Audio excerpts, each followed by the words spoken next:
Mesdames et messieurs, bonsoir et bienvenue sur Télé Djibouti dans cette nouvelle édition de 22h au sommaire de l'actualité.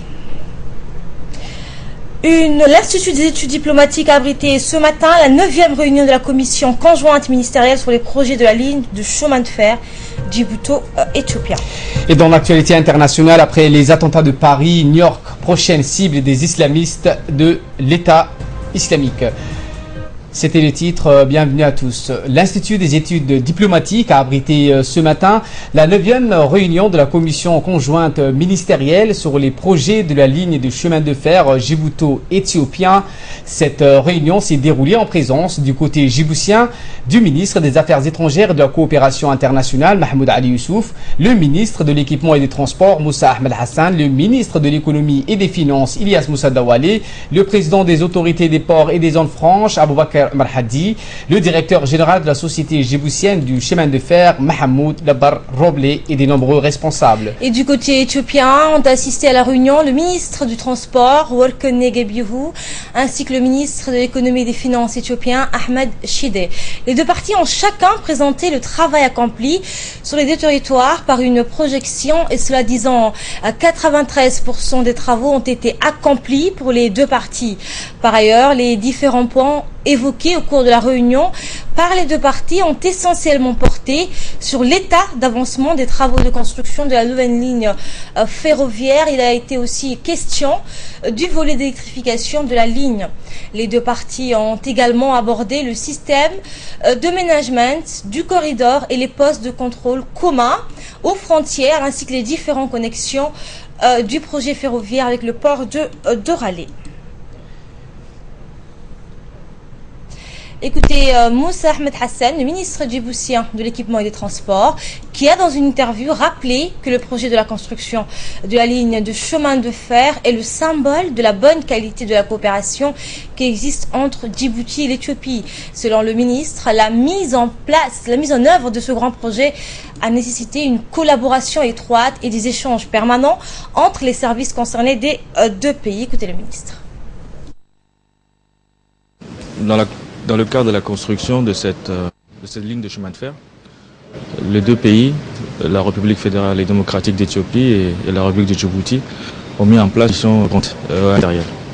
Cette commission se réunit régulièrement afin d'évaluer les progrès réalisés et en même temps de donner des orientations très claires aux différents groupes de travail, aux deux sociétés qui ont en charge la construction donc, de la ligne, afin de terminer ce projet dans les temps impartis.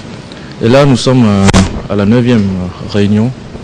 Depuis 2 ans, les réunions se succèdent à haut niveau et c'est dans un cadre de coopération très étroit entre les deux pays et entre tous les services concernés au sein de ces deux pays. Donc depuis la dernière réunion, la 8e qui s'est tenue en Éthiopie, à Addis Abeba au mois de juillet, nous avons fait beaucoup de progrès. Nous avons mis en place plusieurs groupes de travail techniques et spécialisés afin d'accélérer la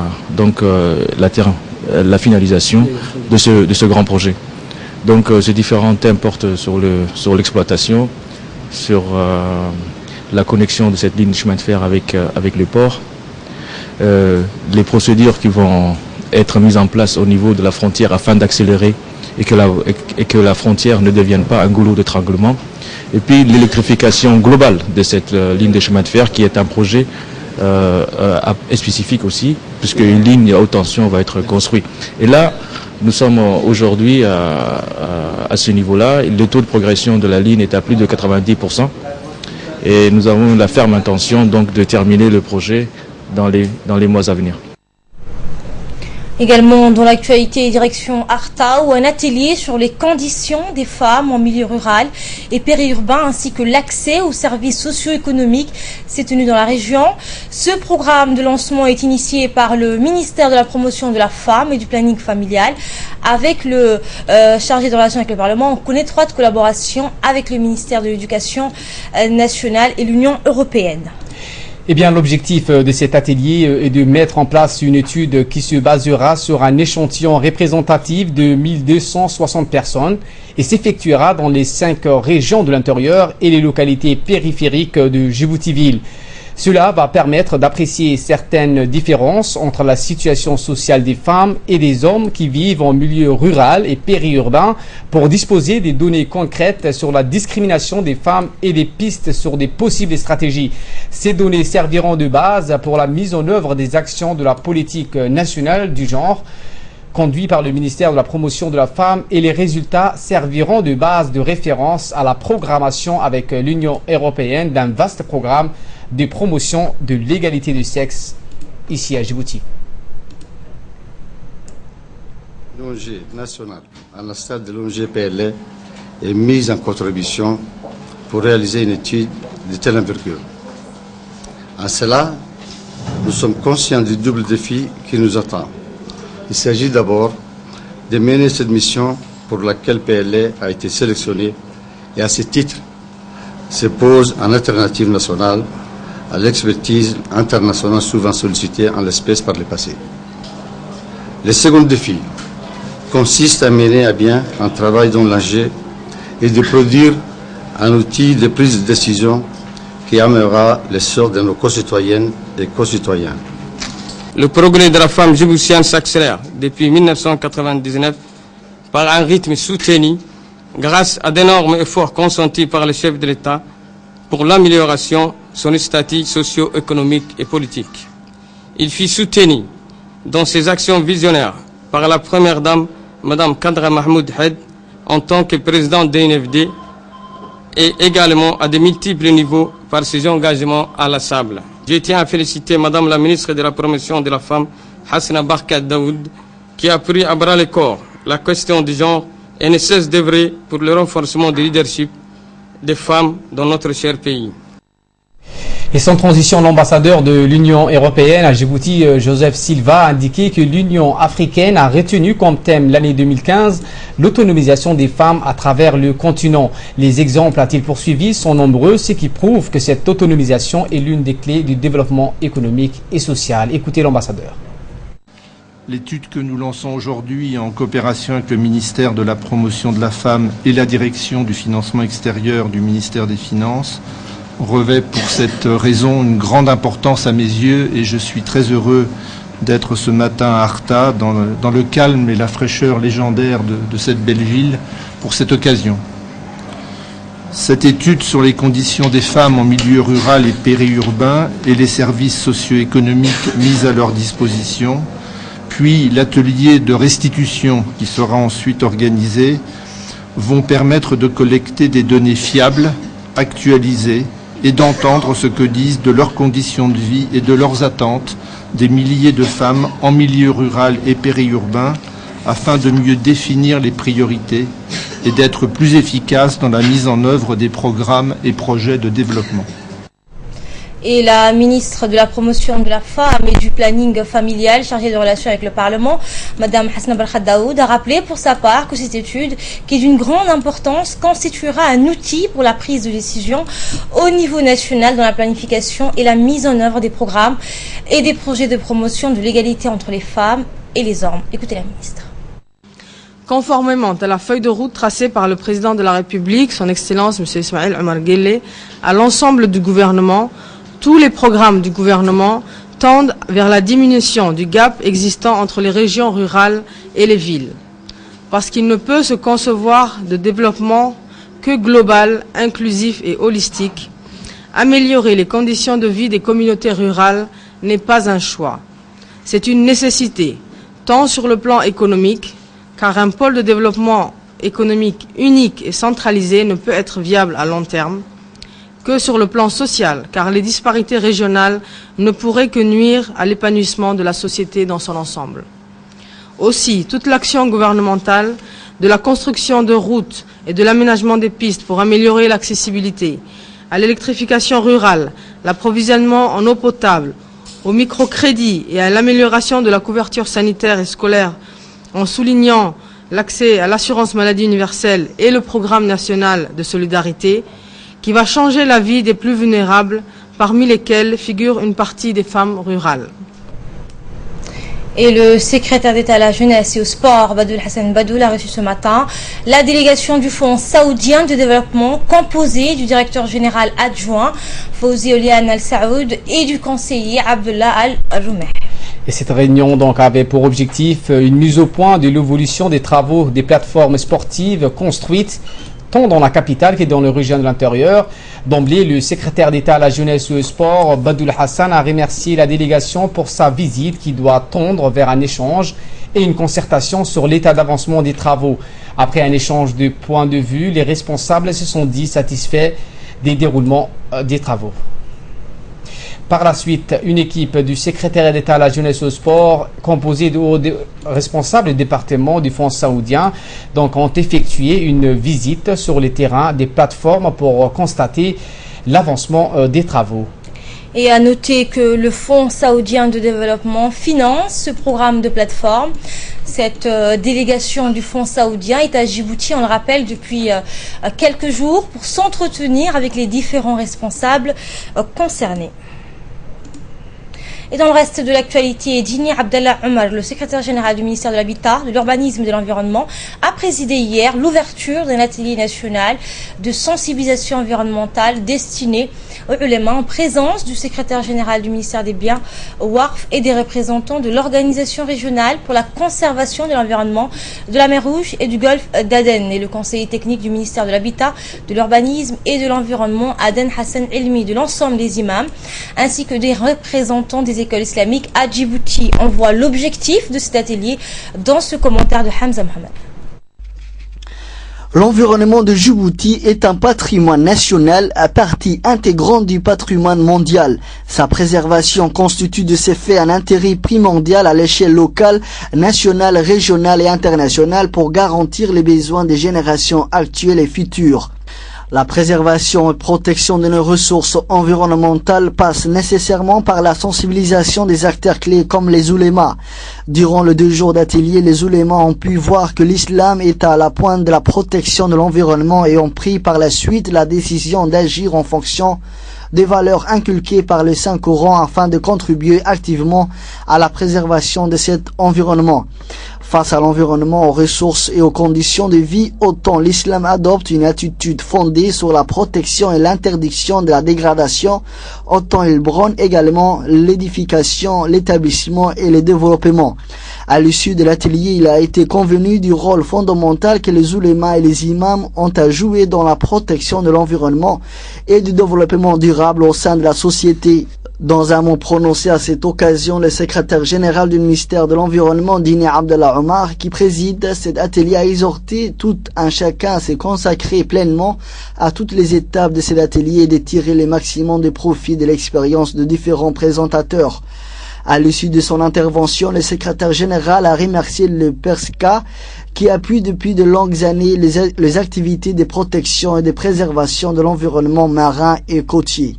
L'atelier qui nous réunit aujourd'hui s'inscrit dans le cadre de la mise en œuvre du programme national de sensibilisation à l'environnement marin, et côtier, qui a été adopté en 2012 par le Conseil ministériel du PERSCA et dont l'objectif ultime est de sensibiliser les communautés côtières dans la région de la mer Rouge et du golfe d'Aden sur l'importance et la nécessité de préserver nos ressources environnementales.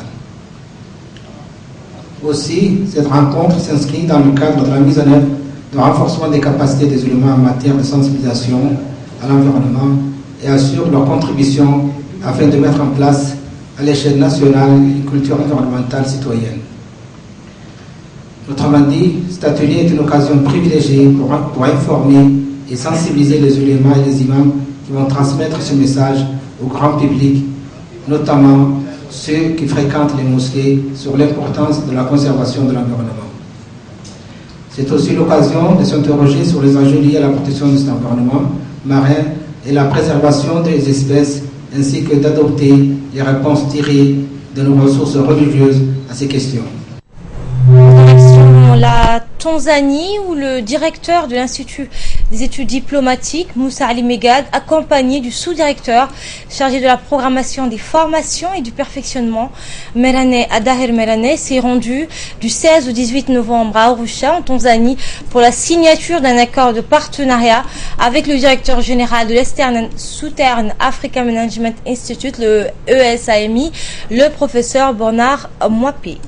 Et cette volonté donc de multiplier le partenariat avec des institutions académiques de haut niveau correspond à la vision qui est la base même de la création de l'Institut des études diplomatiques, celle d'être une institution d'excellence qui dispense un enseignement de qualité.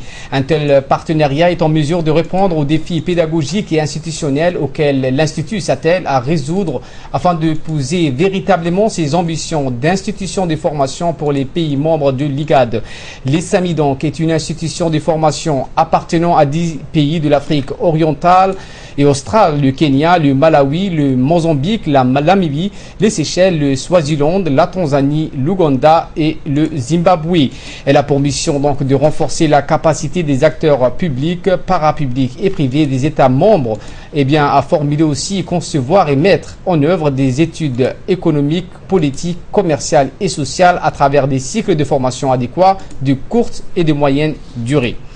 Page diplomatique à présent et direction de l'Arabie Saoudite où l'ambassadeur extraordinaire et plénipotentiaire de la République de Djibouti auprès de l'Arabie Saoudite, Diaïdine Saïd Bamakrama, a été reçu hier par Adel Al-Jubeir, ministre des Affaires étrangères de l'Arabie Saoudite. L'entrevue entre les deux diplomates a porté sur les relations bilatérales qui lient les deux pays frères et en particulier le suivi des résultats de la visite officielle du président de la République Ismaïl Omar Guelleh à Riyad. La situation dans la région était parmi des points évoqués entre les deux responsables. Retour à Djibouti où le Haut Conseil islamique du ministère des Affaires musulmanes, de la Culture et des Biens Warf a organisé ce matin dans son nouveau siège, la mosquée située à la cité Gachamale, une cérémonie religieuse. Ladan Assoué nous fait le point. Présidé par le secrétaire exécutif du Haut Conseil islamique, M. Abdissalam Farah, en présence notamment du directeur du bureau régional du ministère, M. Okiye, ainsi que plusieurs cadres du ministère. Cette initiative s'inscrit dans le cadre des efforts entrepris par le Haut Conseil islamique pour renforcer les rôles majeurs des oulémas au sein de la société djiboutienne. La direction du bureau régional salue les démarches du ministère qui visent à développer des rôles des oulémas et des imams de mosquées, notamment dans la région de l'intérieur. Dans une brève allocution, le secrétaire exécutif du Haut Conseil islamique, M. Abdissalam, affirme l'importance que revêt cette cérémonie consacrée à la remise du livre saint et d'autres manuels religieux et culturels aux directions des bureaux régionaux pour être redistribués aux oulémas de la région de l'intérieur. M. Abdissalam a rappelé que cette geste intervient dans le cadre des activités du Haut Conseil islamique, du ministère des Affaires musulmanes et de la culture des biens Warf, pour améliorer, garnir en manuel les bibliothèques privées et élever ainsi les capacités et les compétences des hommes religieux dans notre pays. Il a enfin indiqué que le Conseil islamique a été créé en 2004 par décret présidentiel dans le cadre des initiatives du chef de l'État pour rehausser encore plus la capacité des oulémas et de la qualité du savoir religieux.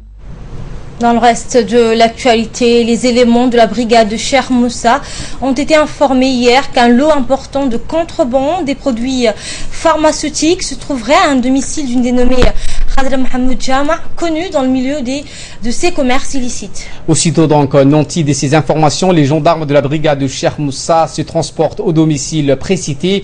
Au cours de cette opération, le commandant de la brigade et son personnel ont pu saisir des produits pharmaceutiques, plus précisément 9 sortes de comprimés illicites qui pourraient mettre en danger la vie de nos concitoyens, à savoir l'acéline 500, Gripcold 400, 4000 plutôt, paracétamol, Clotrim, Action, Liftine, Glow Power, Beta-Méthosone, Movat et autres produits. La propriétaire de cette marchandise a été appréhendée et sera conduite devant la justice pour répondre de ces actes délictueux.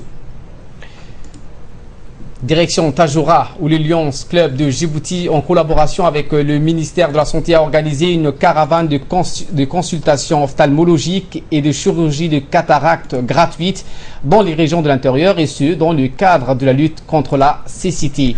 Et le préfet de la région de Tadjoura, Abdelmalik Mohamed Benoïta, s'est rendu au centre médico-hospitalier de Tadjoura. Il a été accueilli par le docteur Issa Abdi Borré et des autres médecins-chefs.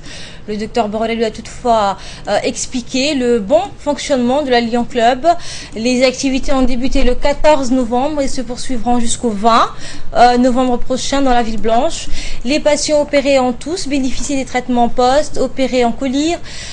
Tous les patients vus en consultation ont tous bénéficié des traitements, des lunettes en vision de près pour les patients âgés de plus de 35 ans et des corrections optiques et des traitements pour les patients en âge scolaire. Écoutez, le préfet Abdelmalik Mohamed Benoïta, il a remercié le Lions Club et le ministère de la Santé.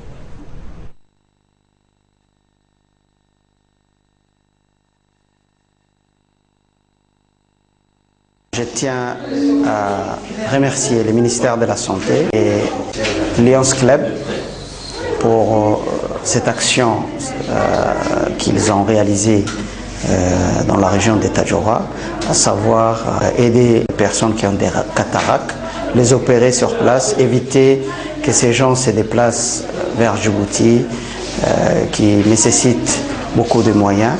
Donc ces personnes vulnérables aujourd'hui, grâce à cette intervention, arrivent à voir, on a assisté aujourd'hui, aux personnes qui ne voyaient pas, et ils ont montré que le médecin les a rendu leur visibilité. Donc je tiens à renouveler encore une fois mes vifs remerciements au médecin et à son équipe, ainsi que le ministère de la Santé qui a facilité, et le Lions Club qui va fêter, je pense, son 50e anniversaire. Donc merci encore. Salam alaikum. Actualité à présent hors de nos frontières. En France, 2 personnes ont été tuées dans l'assaut antiterroriste hier à Saint-Denis. Un homme dont on ignore encore l'identité et une femme qui aurait actionné son gilet explosif. C'est la première fois qu'une femme kamikaze se fait exploser en France, en Europe même. L'acte est inédit également pour le groupe État islamique, à l'exception de sa branche africaine. Cette femme n'a cependant pas nécessairement actionné ses explosifs pour combattre, mais peut-être davantage pour ne pas être arrêtée par les policiers. Selon les médias français et belges, il s'agirait de Hasnat Boutlahin, une Française de 26 ans originaire de Clichy-la-Garenne, en région parisienne. Elle faisait l'objet d'écoutes administratives et judiciaires qui ont permis aux enquêteurs de remonter la piste de l'appartement de Saint-Denis.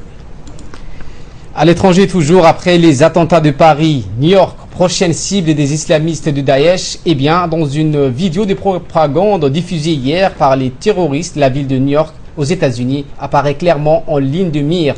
Et notamment son célèbre Times Square. Les images de la vidéo déjà publiées en avril dernier n'apportent rien de nouveau selon le FBI.